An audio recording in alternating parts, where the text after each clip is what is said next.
ओम नमः शिवाय। हर हर महादेव। स्वागत है आपका हमारे चैनल पर।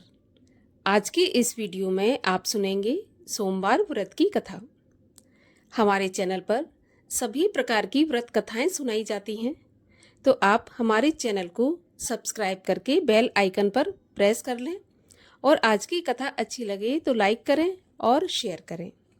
तो चलिए कथा शुरू करने से पहले सोमवार के व्रत के नियम जान लेते हैं। सोमवार का व्रत दिन के तीसरे पहर तक होता है। व्रत में फलाहार या पारण का कोई खास नियम नहीं होता, किंतु यह आवश्यक है कि दिन में या रात में एक ही समय भोजन करें और सोमवार के व्रत में भगवान शिव और माता पार्वती का पूजन करें। तो चलिए अब सुनते हैं सोमवार व्रत की कथा। एक बहुत धनवान साहूकार था, जिसके घर धन आदि किसी प्रकार की कमी नहीं थी, परंतु उसको एक दुख था कि उसके कोई पुत्र नहीं था। वह इसी चिंता में दिन रात दुखी रहता था। वह पुत्र की कामना के लिए प्रति सोमवार को शिवजी का व्रत और पूजन किया करता था तथा सायंकाल को शिव मंदिर में जाकर शिवजी के सामने दीपक जलाया करता था। उसके इस भक्ति भाव को देखकर एक समय पार्वती जी ने शिवजी महाराज से कहा कि महाराज, ये साहूकार आपका अनन्य भक्त है और सदैव आपका व्रत और पूजन बड़ी श्रद्धा के साथ करता है। इसकी मनोकामना आपको पूर्ण करनी चाहिए। शिवजी ने कहा, हे पार्वती, ये संसार कर्म क्षेत्र है। जैसे किसान खेत में बीज बोता है वैसा ही फल काटता है, उसी तरह इस संसार में प्राणी जैसा कर्म करते हैं वैसा ही फल भोगते हैं। पार्वती जी ने अत्यंत आग्रह से कहा कि महाराज, जब यह आपका अनन्य भक्त है और इसको अगर किसी प्रकार का दुख है तो आपको अवश्य दूर करना चाहिए, क्योंकि आप सदैव अपने भक्तों पर दयालु होते हैं और उनके दुखों को दूर करते हैं। यदि आप ऐसा नहीं करेंगे तो मनुष्य आपकी सेवा तथा व्रत क्यों करेंगे। पार्वती जी का ऐसा आग्रह देख शिवजी महाराज कहने लगे, हे पार्वती, इसके कोई पुत्र नहीं है, इसी चिंता में यह दुखी रहता है। इसके भाग्य में पुत्र ना होने पर भी मैं इसको पुत्र प्राप्ति का वरदान देता हूँ, परंतु यह पुत्र केवल 12 वर्ष तक ही जीवित रहेगा। इसके पश्चात वह मृत्यु को प्राप्त हो जाएगा। इससे अधिक मैं इसके लिए और कुछ नहीं कर सकता। यह सब बातें साहूकार सुन रहा था। इससे उसको ना तो कुछ प्रसन्नता हुई और ना ही कुछ दुख हुआ। वह पहले जैसा ही शिवजी महाराज का व्रत और पूजन करता रहा। कुछ काल व्यतीत हो जाने पर साहूकार की स्त्री गर्भवती हुई और 10वें महीने उसके गर्भ से अति सुंदर पुत्र की प्राप्ति हुई। साहूकार के घर में बहुत खुशी मनाई गई, परंतु साहूकार ने उसकी केवल 12 वर्ष की आयु जानकर कोई अधिक प्रसन्नता प्रकट नहीं की और न ही किसी को भेद बताया। जब वह बालक 11 वर्ष का हो गया तो उस बालक की माता ने उसके पिता से विवाह आदि के लिए कहा, तो साहूकार कहने लगा कि अभी मैं इसका विवाह नहीं करूंगा, अपने पुत्र को काशी जी पढ़ने के लिए भेजूंगा। फिर साहूकार ने बालक के मामा को बुला उसको बहुत सा धन देकर कहा, तुम इस बालक को काशी जी पढ़ने के लिए ले जाओ और रास्ते में जिस स्थान से भी जाओ यज्ञ करते और ब्राह्मणों को भोजन कराते तथा दक्षिणा देते हुए जाना। वह दोनों मामा भांजे यज्ञ करते और ब्राह्मणों को भोजन कराते तथा दक्षिणा देते जा रहे थे। रास्ते में उनको एक शहर पड़ा। उस शहर में राजा की कन्या का विवाह था, परंतु जो राजकुमार विवाह कराने के लिए आया था वह एक आंख से काना था। उसके पिता को इस बात की बड़ी चिंता थी कि कहीं वर को देखकर कन्या के माता पिता विवाह में किसी प्रकार की अड़चन पैदा न कर दें। इस प्रकार जब उसने अति सुंदर सेठ के लड़के को देखा तो उसने मन में विचार किया कि क्यों ना द्वाराचार के समय इस लड़के से दूल्हे का काम चला लिया जाए। ऐसा विचार कर वर के पिता ने उस लड़के और उसके मामा से बात की तो वे राजी हो गए।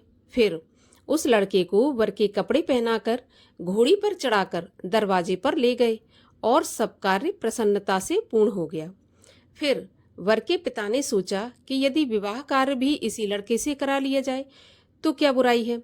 ऐसा विचार करके लड़के और उसके मामा से कहा, यदि आप फेरों और कन्यादान के काम को भी करा दें तो आपकी बड़ी कृपा होगी।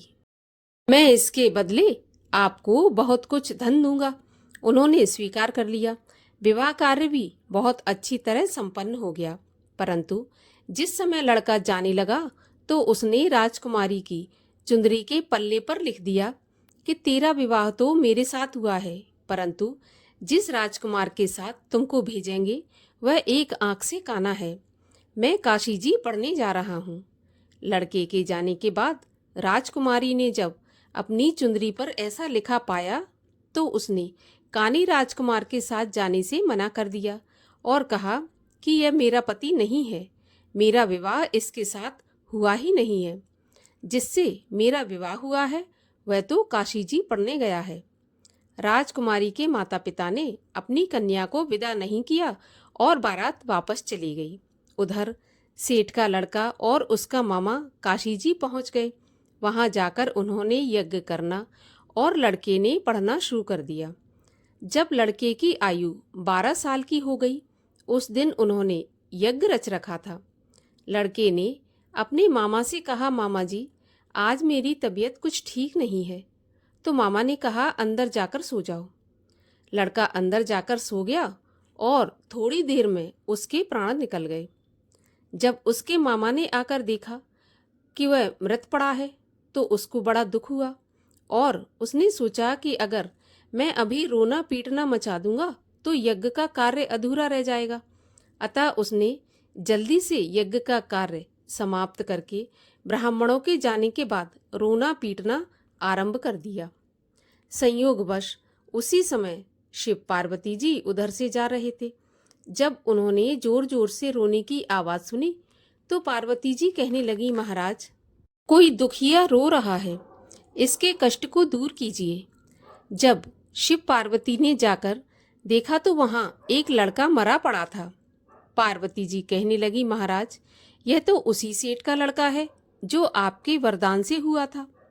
शिवजी कहने लगे, हे पार्वती इसकी आयु इतनी ही थी सो यह भोग चुका।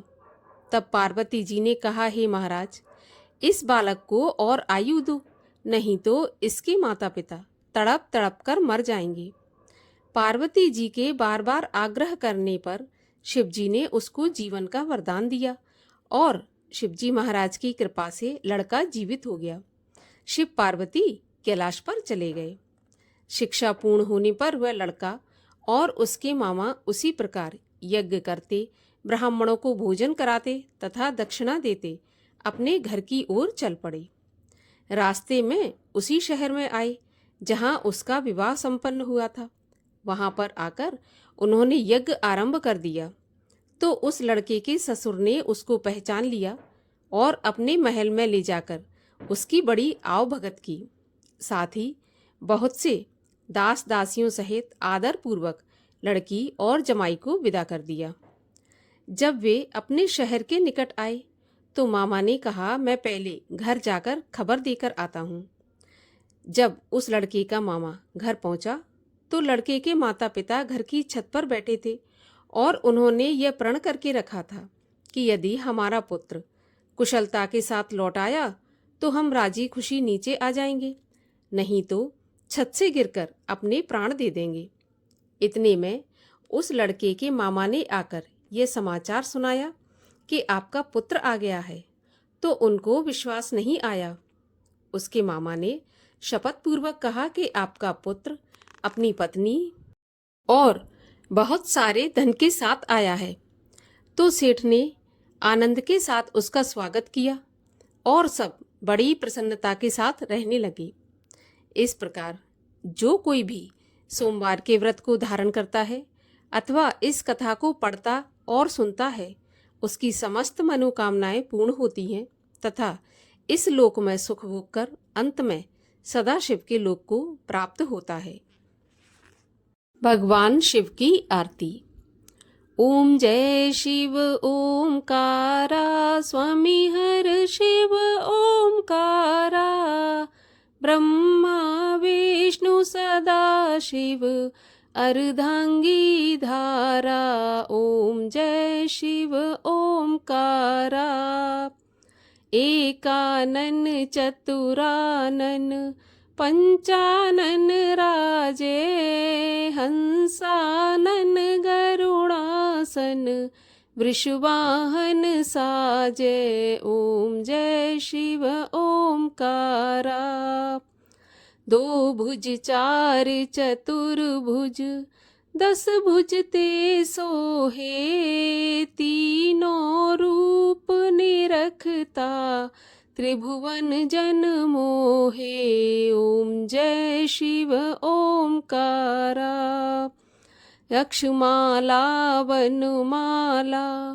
मुंडमाला धारी, चंदन मृग मद सोहे, बोले शुभकारी। ओम जय शिव ओमकारा, श्वेतांबर पीतांबर माघांबर अंगे, सनकादिक ब्रह्मादिक भूतादिक संगे। ओम जय शिव ओमकारा, कर में श्रेष्ठ कमंडल चक्र त्रिशूल धरता, जग करता जग हरता जग पालन करता। ओम जय शिव ओमकारा, ब्रह्मा विष्णु सदा शिव जानत अविवेका, प्रणवाक्षर के मध्य ये तीनों एका। ओम जय शिव ओमकारा, त्रिगुण शिव जी की आरती जो कोई जन गावे, कहत शिवानंद स्वामी भजत हरि हर स्वामी, मन वांछित फल पावे। ओम जय शिव ओमकारा।